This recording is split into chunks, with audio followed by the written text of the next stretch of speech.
வணக்கம். GK with JK channel மூலம் வரவேற்கிறேன். லோன் தரக்கூடிய பேங்க்குகளை பற்றியும் ஆப்புகளை பற்றியும் ரிவ்யூஸ் நம்ம பார்த்துட்டு வரோம். அந்த வரிசையில் இன்றைக்கி பார்த்தீங்கன்னா எனக்கு லோன் இருக்குது, கிரெடிட் கார்டு இருக்குது, ரெண்டுத்தையும் க்ளோஸ் பண்ணலான்னு இருக்கேன். பட் என்கிட்ட பணம் இல்லை, என்ன பண்ணுறதுனே தெரியல. 6 மாதம் இஎம்ஐ கட்டாமல் இருக்கேன். மிஸ்பேமெண்ட்ஸும் நிறைய இருக்குது. வேறு எங்கேயாவது லோன் ட்ரை பண்ணாலும் கிடைக்க மாட்டுது. ஸோ நான் என்ன பண்ணுறதுனே தெரியலைங்க. இதுக்கு ஏதாவது ஒரு ஆப்ஷன் இருக்கா அப்படி கேட்டிங்கன்னா ஒரு ஆப்ஷன் இருக்குது.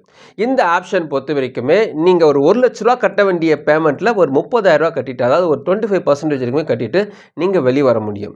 இந்த ஆப்ஷனில் நிறைய விதமான பாசிட்டிவும் இருக்குது, நிறைய விதமான நெகட்டிவும் இருக்குது. ஸோ இந்த ஆப்ஷன் என்ன, இது யாருக்கு சூட் ஆகும்? நீங்கள் லோன் ஆப்பில் லோன் வாங்கி வச்சுருந்து இந்த ஆப்ஷன் மூலமாக இதில் வெளியே வர முடியுமா? நீங்கள் கிரெடிட் கார்டு வாங்கி வச்சுருக்கீங்க, இந்த கிரெடிட் கார்டெலாம் க்ளோஸ் பண்ணுறதுக்காக இந்த ஆப்ஷனை நம்ம யூஸ் பண்ண முடியுமா? பர்சனல் லோன் வாங்கி வச்சுருக்கேன், சரியாக என்னால் கட்ட முடியல, இந்த ஆப்ஷன் யூஸ் பண்ணி அதெல்லாம் க்ளோஸ் பண்ண முடியுமா? இது போல் நிறைய விதமான சந்தேகங்களுக்கு உண்டான ஒரு பதிலாக தான் இந்த வீடியோ இருக்கும். உங்களுக்கு நிறைய கடன் இருக்குது, இந்த கடன்லேருந்து வெளியே வர ஐடியா இருந்தீங்கன்னா, அதாவது தவிர்க்க முடியாத ஒரு கடன், அதாவது இதுக்கப்புறம் இந்த லோனை என்னால் கட்டவே முடியாது, அதுக்கான ஆப்ஷனே இல்லை, எனக்கு வருமானமும் இல்லை, எதிர்பார்த்த பணம் எதுவும் வர வாய்ப்பே கிடையாது, டெட் எண்டில் இருக்கிற அந்த சூழ்நிலை இருந்தீங்கன்னா இந்த ஆப்ஷன் கண்டிப்பாக யூஸ் ஆகும். ஸோ அந்த ஆப்ஷன் என்ன, அது எப்படி அப்ளை பண்ணலாம் தான் டீட்டெயிலாக இந்த வீடியோவில் பார்க்க போகிறோம். அதுக்கு முன்னாடி ஜிகே சேனலுக்கு இது வரைக்கும் நீங்கள் சப்ஸ்கிரைப் பண்ணி பக்கத்துக்கு பெல் ஐகானை ப்ரெஸ் பண்ணி ஆல் ஒரு ஆப்ஷன் பண்ணுங்க. இது போல் நீங்கள் செய்யும்போது நாங்கள் அப்லோட் பண்ணி நோட்ஸ் உங்களுக்கு பிரச்சமாக்கும். இந்த வீடியோ உங்களுக்கு பிடிச்சிருந்துச்சுன்னா ஃப்ரெண்ட்ஸுக்கு ஷேர் பண்ணுங்கள். நான் தெளிவாக விளக்கியதுன்னா மறக்காம லைக் பண்ணுங்கள். அதிகமாக லோன் வாங்கி வச்சுருக்கவங்க, இஎம்ஐ கட்ட முடியாதவங்க, பெனால்ட்டி மேலே பெனால்ட்டி போட்டு நம்ம வாங்கின லோனை காட்டிலும் நிறைய விதமான அமௌண்ட்டு கட்டுற மாதிரி ஒரு சூழ்நிலை இருக்கிறவங்க, இதுக்கப்புறம் லோனே வாங்கக்கூடாது முடிவு பண்ணியிருக்கவங்க மட்டும்தான் இந்த ஆப்ஷனில் ட்ரை பண்ண முடியும். இது என்னென்னு பார்த்தீங்கன்னா செட்டில்மெண்ட் பொறுத்த வரைக்குமே நிறைய பேரை காப்பாற்றிருக்கு. நிறைய விதமான தவறான முடிவு எடுக்கிறவங்க கூட இந்த செட்டில்மெண்ட் காப்பாற்றிருக்கு. கடன் பிரச்சனைலேருந்து விடுதலை தந்து ஒரு ரிலாக்ஸான லைஃப்பை கொண்டு போயிருக்கு. த சேம் டைம் இந்த செட்டில்மெண்ட் சில பேருக்கு இன்னும் தகராறாகவே இருக்குது. செட்டில்மெண்ட் போட்டவங்க ரொம்ப கஷ்டப்படுறவங்களும் இன்னும் இருக்க தான் செய்கிறாங்க. ஸோ இந்த செட்டில்மெண்ட்னா என்ன, இது என்ன பிரச்சனை? அதாவது இது ஒரு கால்குலேஷன் மூலம் உங்களுக்கு எக்ஸ்பிளைன் பண்ணுறேன். ஃபார் எக்ஸாம்பிள், ஒரு 5 லட்ச ரூபாய்க்கு நீங்கள் லோன் வாங்கியிருக்கீங்க, 14% வந்து வட்டி போட்டிருக்காங்க வச்சுங்களேன் பேர் ஆனம். அப்படி இருக்கும்பொழுது இஎம்ஐ 36 மாதம் கட்டுற மாதிரி, 3 வருஷம் கட்டுற மாதிரி இந்த லோனை நீங்கள் எடுத்திருக்கீங்க.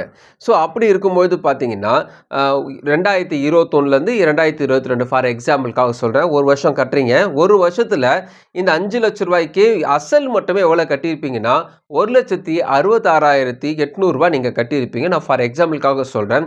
இதுக்கு வட்டி 14% போடுறாங்க இல்லையா, அந்த 14% எவ்வளோ வரும்னா வருஷத்துக்கு 70,000 ரூபா வருங்க. இந்த 70,000 ரூபா 1,66,800 ரூபாவை சேர்த்திங்கன்னா மொத்தமாக ஒரு வருஷத்தில் 2,36,800 ரூபா நீங்கள் கட்டியிருப்பீங்க. ஸோ 3 வருஷத்துக்கு கணக்கு வச்சுக்கிங்க. ஃபஸ்ட்டு வருஷம் நீங்கள் ப்ராப்பராக கட்டிட்டீங்க, செகண்ட் வருஷமும் நீங்கள் ப்ராப்பராக இந்த 2,36,800 ரூபா நீங்கள் கட்டிட்டீங்க வச்சுங்களேன். இந்த 3ஆவது வருஷம் அப்படி ஒரு சூழ்நிலை வரும்பொழுது அங்கே வந்து 6 மாதம் தான் நீங்கள் கட்டியிருக்கீங்க. அதாவது 6 மாதம் 2024 ஜூன் வரைக்கும் நீங்கள் கட்டியிருக்கீங்க வச்சுக்கிங்களேன். அது வந்து 6 மாதத்துக்கு அசல் 83,400 ரூபா, வட்டி வந்து 35,000 ரூபா, மொத்தமாக சேர்த்து 1,18,400 ரூபா நீங்கள் கட்டியிருக்கீங்க. இன்னும் 1,18,400 ரூபா நீங்கள் கட்ட வேண்டியது இருக்குது. ஸோ பேலன்ஸ் வந்து 1,18,400 ரூபா நீங்கள் கட்டணும். இதுதான் உங்கள் விஷயம். இது நீங்கள் கட்டாமல் வேறு விட்டுட்டீங்க. இப்போ இதுக்கு வந்து பெனால்ட்டி போட்டாங்க. இந்த 2025 உங்களுக்கு பிரச்சனை வந்திருக்கு. ஸோ இதை வந்து நீங்கள் செட்டில்மெண்ட்டில் கொண்டு போகிறீங்க வச்சுக்கோங்களேன்.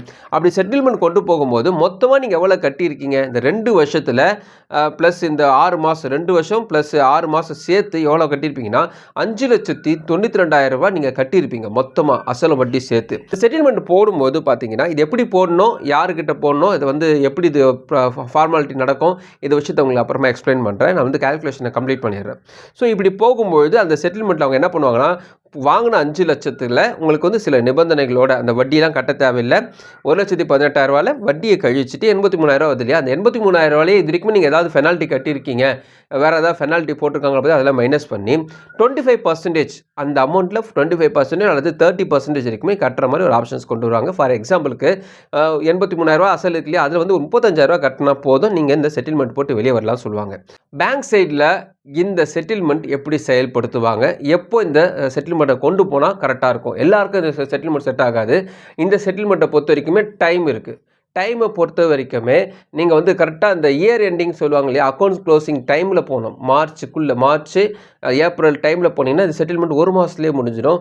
இன்பிட்வீன் கேப்பில் நீங்கள் போனீங்கன்னா கொஞ்சம் டைம் ஆகும். எதுக்கு சொல்கிறேன்னா, அக்கௌண்ட் க்ளோசிங் பண்ணும்போது உதாரணத்துக்கு நான் ஒரு பேங்கர், நான் ஒருத்தருக்கு லோன் கொடுக்குறேன் வச்சுக்கோங்களேன், அவர் கட்ட முடியாத ஒரு சூழ்நிலை இருக்கிறா வச்சுக்கோங்களேன், நான் அவர் கட்ட முடியாத சூழ்நிலை அவரோட டீட்டெயில்ஸ்லாம் வாங்கி நான் ஆர்பிஐ கிட்ட கொடுக்கணும். இவர் இந்த லோன் வந்து முடக்கப்படுறது, இவர் கட்ட முடியாது சொல்கிறாருன்ட்டு அவங்ககிட்ட நான் ரிப்போர்ட் பண்ணணும்.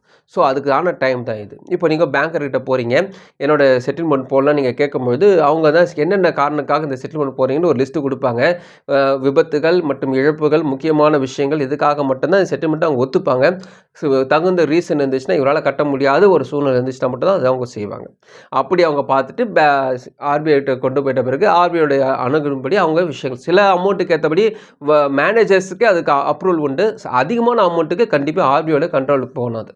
ஸோ இதெல்லாம் வந்து செட்டில்மெண்ட்டுக்கான விஷயங்கள். இது நடக்கிறதுக்கு 1 மாதம் ஆகுங்க. ஸோ இது நடந்து முடிஞ்ச பிறகு என்ன நடக்கும்? உங்களுக்கு அதிகமான தொகையை கட்ட தேவையில்லை, குறைஞ்ச தொகையில் இந்த செட்டில்மெண்ட் போட்டு வந்து முடிச்சிடும். ஸோ இந்த லோன் வந்து இப்படி ஈஸியாக உடஞ்சிடுங்க. இது வந்து கிரெடிட் கார்டாக இருந்தீங்கன்னா இந்த செட்டில்மெண்ட்டில் இதை சொன்ன டிட்டோவாக விஷயங்கள் நடக்காது. அதாவது 1 லட்ச ரூபா கட்ட கட்டத்தில் இவ்வளோ அமௌண்ட்டு தான்றது விஷயம் வராது. நீங்கள் மினிமமாவது அந்த கார்டு எல்லாத்தையும் க்ளோஸ் பண்ணுறதுக்கான மினிமம் சார்ஜஸ் அது கண்டிப்பாக நீங்கள் கட்டுற மாதிரி இருக்கும். ஒன் டைம் செட்டில்மெண்ட்டாக, அதாவது ஒரே இஎம்ஐயில் கட்டுற மாதிரி இருக்கும், அல்லது ஒரு 6 மாதம் இஎம்ஐ மாதிரி அவங்க பிரித்து கட்டுற மாதிரி ஒரு ஆப்ஷன் இருக்கும். ஸோ கிரெடிட் கார்டு வந்து கொஞ்சம் கஷ்டம். அதனால் தொகையை பொறுத்த வரைக்குமே கம்மியான தொகைன்றது சொல்ல முடியாது. உங்களுடைய ப்ராப்பரான டீட்டெயில்ஸ் வச்சா சொல்லுவாங்க. ஸோ கிரெடிட் கார்டு இதுக்கும் பொருந்தும், ஆனால் அமௌண்ட்டு கொஞ்சம் அதிகமாக கட்டுற மாதிரி இருக்கும். செட்டில்மெண்ட் போட்டால் என்ன நெகட்டிவான விஷயம் இருக்குது? செட்டில்மெண்ட் நெகட்டிவான விஷயம்னா, செட்டில்மெண்ட் ஒன்ஸ் நீங்கள் போட்டிங்கன்னா 7 வருஷம் வரைக்குமே எந்த இஎம்ஐயும் எங்கேயும் நீங்கள் எடுக்க முடியாது, எந்த லோனும் உங்களுக்கு கிடைக்காது, எந்த கிரெடிட் கார்டும் உங்களுக்கு கிடைக்காது. உங்கள் தகவல்கள், அதாவது உங்கள் கிரெடிட் ஸ்கோர் முடக்கப்படும். அதாவது பிளாக் பண்ணுறாங்க, உங்கள் டீட்டெயில்ஸ் எல்லாமே தெரிஞ்சிடும். நீங்கள் போய் பார்த்தீங்கன்னா எல்லா செட்டில்மெண்ட் போட்டாங்கன்னா, ஒன்ஸ் செட்டில்மெண்ட் பார்த்தாங்கன்னா யாரும் லோன் தர மாட்டாங்க, அடுத்தது போப்பான்னு கிளம்பி அனுப்பிச்சி விட்ருவாங்க. ஸோ செட்டில்மெண்ட்லேருந்து இவ்வளோ பிரச்சனை இருக்குது. 7 வருஷம் கழிச்சாவது ஏதாவது மாற்றம் ஏற்படுமா அப்படி கேட்டிங்கன்னா, உங்களோட இன்கம் வச்சு தான் இருக்குது. இன்பிட்வீன் கேப்பில் நீங்கள் வேறு எங்கேயோ எந்த லோன் அப்ளை பண்ணாமல் இந்த வருமானத்தை மட்டும் ப்ராப்பராக வச்சுருந்தீங்கன்னாவே இந்த 7 வருஷம் கழிச்சு 6 மாதம் கழிச்சு 7 வருஷம் கழிய 6 மாதம் கழிச்சு தான் இது மாறும். ஸோ இது மாறுறதுக்கு இவ்வளோ டைம் ஆகும். ஒரு வேளை உங்களுக்கு கல்யாணம் வச்சுருக்கீங்க, பொண்ணுக்கு ஒரு 5 வருஷம் கழிச்சு கல்யாணம் பண்ண போகிறேன், பையனுக்கு வந்து அப்ராடில் செட்டில் பண்ண போகிறேன், இன்னொரு வீடு கட்டுறதுக்காக ஒரு 5 வருஷம் கழிச்சு வீடு கட்ட போகிறேன், இந்த மாதிரி ஒரு சூழ்நிலை வச்சுருந்து இந்த செட்டில்மெண்ட்டை எடுக்கிறதா இருந்தால் தயவு செஞ்சு எடுக்காதீங்க.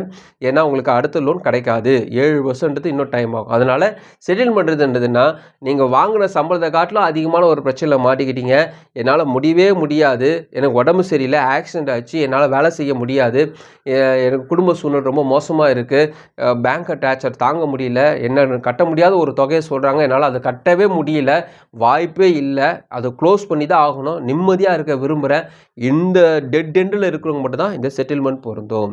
இப்போ நான் செட்டில்மெண்ட் போட்டுட்டேங்க, செட்டில்மெண்ட் போட்டு ரொம்ப கஷ்டப்பட்டுட்டு இருக்கேன். இந்த செட்டில்மெண்ட்லேருந்து வெளியே வரத்துக்கு என்ன பண்ணலாம் அப்படின்னு கேட்டிங்கன்னா, செட்டில்மெண்ட் கேன்சல் பண்ணுறதுக்கான ஆப்ஷன் ஸ்டார்ட் பண்ணுவாங்க. இந்த ஸ்டார்ட் பண்ணதுக்கு என்ன பண்ணுவாங்க பார்த்தீங்கன்னா, இதுக்கு ஒரு சார்ஜஸ் போடுவாங்க. அங்கே ஒரு லீகல் அட்வைஸ் இருப்பார், அதுக்கு ஒரு சார்ஜஸ் போட்டு இந்த கேஸ் எடுப்பார்.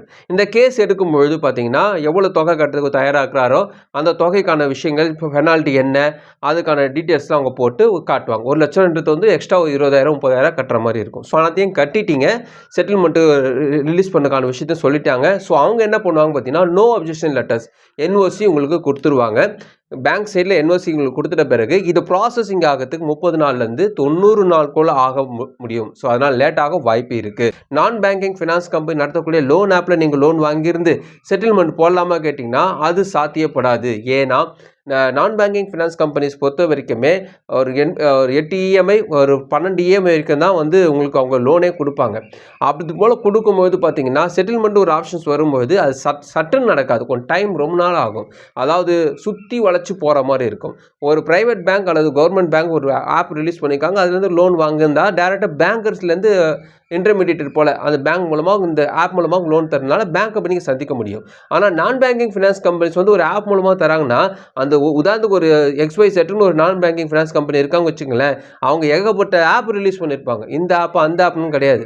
ஏகப்பட்ட ஆப் ரிலீஸ் பண்ணியிருப்பாங்க. அதனால் இது போனீங்கன்னா ப்ராசஸிங் பட்டு நடக்காது. அதனால் இது போகிறத காட்டிலும் அந்த அமௌண்ட்டை நீங்களே கட்டிட்டு போகிறது நல்லது. ஸோ அதுக்கு எவ்வளோ அமௌண்ட் போடுறாங்களோ யோசிக்காமல் கட்டிடுங்க. லோன் ஆப்ன்றது வந்து செட்டில்மெண்ட்டுக்கு வந்து சட்டுன்னு நடக்காது. அதனால் யோசித்து முடிவு பண்ணுங்கள். ஸோ இந்த வீடியோ பொறுத்த வரைக்குமே செட்டில்மெண்ட்டில் இருக்கக்கூடிய பிரச்சனையும் சொல்லியிருக்கேன், செட்டில்மெண்ட்டில் இருக்க பாசிட்டிவான விஷயத்த சொல்லியிருக்கேன். நிறைய பேருக்கு இதில் நிறைய டவுட்ஸ் இருக்கும். கமெண்ட்ஸ் தெரிவிங்க. இந்த வீடியோ உங்களுக்கு பிரோஜனமாக நினைக்கிறேன். உங்கள் ஃப்ரெண்ட்ஸுகள் ஷேர் பண்ணுங்க, அவங்களுக்கு பிரோஜனமாக்கும். மறுபடியும் பார்க்கலாம். வணக்கம்.